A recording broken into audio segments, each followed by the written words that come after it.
Saying no to Netflix wasn't the mistake that killed Blockbuster. It was what they chose to protect instead. This is the story of Blockbuster's hidden second mistake. This is the series where we break down the deals, decisions, and power shifts that built and destroyed billion-dollar empires. By the time people remember the famous meeting, the one where Netflix was offered for a fraction of what it would later become, the outcome already feels inevitable. Blockbuster said no, Netflix walked away, and history moved on. But that moment, as dramatic as it sounds, was not the real turning point. The real mistake happened after that. Because Blockbuster didn't just reject a new model, it doubled down on the old one. And that decision locked the company into a system it could no longer escape. To understand why, you have to go back to what Blockbuster actually was at its peak. This was not just a video rental company.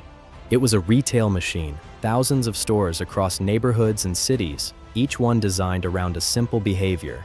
People walked in, browsed shelves, picked a movie, and returned it a few days later. It felt normal, routine, almost invisible. But under that routine was a business model that depended on something most customers hated: late fees. The most profitable part of Blockbuster's business was also the most resented. Late fees were not a side effect, they were a feature.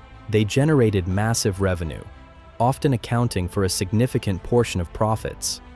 Customers might complain, but they kept coming back because there was no real alternative, and that created a dangerous illusion. As long as customers tolerated the system, Blockbuster believed the system worked. But what they didn't realize was how fragile that tolerance actually was, because it wasn't loyalty, it was friction without options. And this is where the story starts to shift. In the late 1990s, a small company began experimenting with a different idea: Netflix. At first, it didn't look like a threat. No stores, no instant access. Movies arrived by mail. It felt slower, less convenient, almost like a step backward. But hidden inside that model was something Blockbuster underestimated: no late fees. Netflix didn't beat Blockbuster with technology, it removed the thing customers hated most. That single decision changed the relationship between the company and the customer. No pressure to return movies on time. No penalties, no small moments of frustration building up over time. Just a subscription. Keep the movie as long as you want. Send it back when you're done. Simple. And simplicity is often underestimated when it replaces friction people have learned to accept. Blockbuster saw Netflix. They analyzed it. They understood the model. But they didn't adopt it, because adopting it would mean giving up late fees. And late fees were too valuable. This is where the real mistake begins. Blockbuster wasn't blind, it was economically trapped. Inside the company, the numbers made sense. Why remove a major revenue stream for an unproven alternative? Why risk destabilizing a system that was still generating cash? Why trade certainty for uncertainty? From a short-term perspective, the answer was clear. Protect what works, but in moments of transition, protecting what works can quietly destroy what's next. Netflix continued to grow. Slowly at first, then faster. Its subscription model removed friction. Its recommendation system improved discovery. Its logistics became more efficient. And most importantly, its relationship with customers became fundamentally different. It wasn't transactional, it was ongoing. Blockbuster, meanwhile, remained tied to its stores, its infrastructure, its late fees. The future didn't need better stores, it needed fewer reasons to go to one. At some point, the shift became undeniable. Blockbuster responded. It launched its own subscription service. It removed late fees. It tried to mirror Netflix. But by then, the company was no longer making a strategic move. It was reacting. And reaction is always slower than intent. The deeper problem wasn't just timing, it was structure. Blockbuster's entire organization was built around retail economics: store leases, inventory management, staffing, physical distribution. Every part of the company reinforced the same model. Switching to a subscription-based mail-driven system wasn't just a product change, it was a structural conflict. Blockbuster wasn't competing with Netflix, it was competing with itself. Every step toward the new model weakened the old one. Removing late fees reduced revenue, shifting customers online reduced store traffic. Investing in digital meant undermining the physical network that still generated cash. And inside the company, that created tension, because different parts of the business had different incentives. Stores needed customers walking through the door. Executives needed predictable revenue. The new model threatened both. So the transition never fully committed. It hesitated. It compromised. It tried to do both.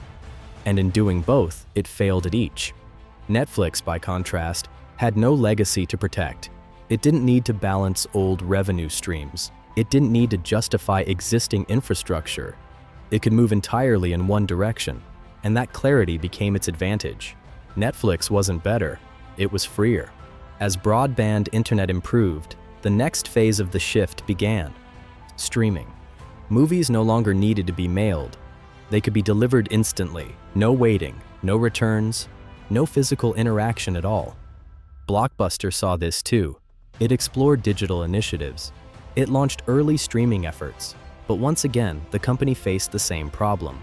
Streaming threatened the core business even more than mail subscriptions did. Because if movies could be watched instantly at home, there was no reason to visit a store. And no reason to visit a store meant the entire retail network lost its purpose. The better the future became, the more it destroyed Blockbuster's present. At this point, the outcome was no longer about a single decision. It was about accumulated hesitation, missed timing, conflicting incentives. Blockbuster had the resources, the brand, the customer base, but it could not fully commit to becoming something new. And in platform transitions, partial commitment is often worse than no commitment at all, because it creates the illusion of movement without the reality of change. Netflix moved from DVDs to streaming, from streaming to original content, from content to global distribution. Each step reinforced the next.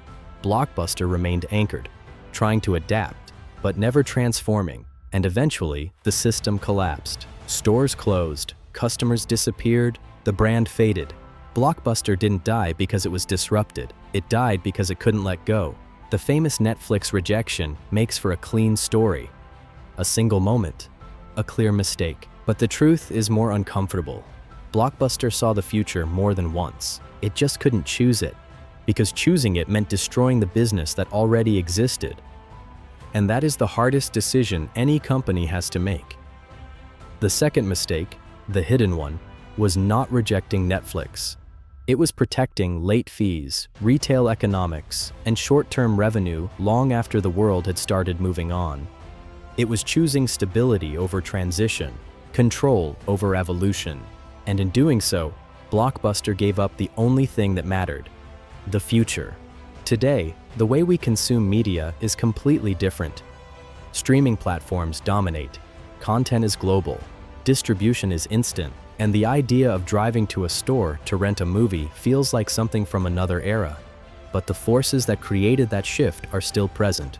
Every industry has its version of late fees, a revenue stream that feels too valuable to give up, a system that still works, for now, and somewhere, inside those systems, the same decision is waiting: protect what exists, or build what replaces it.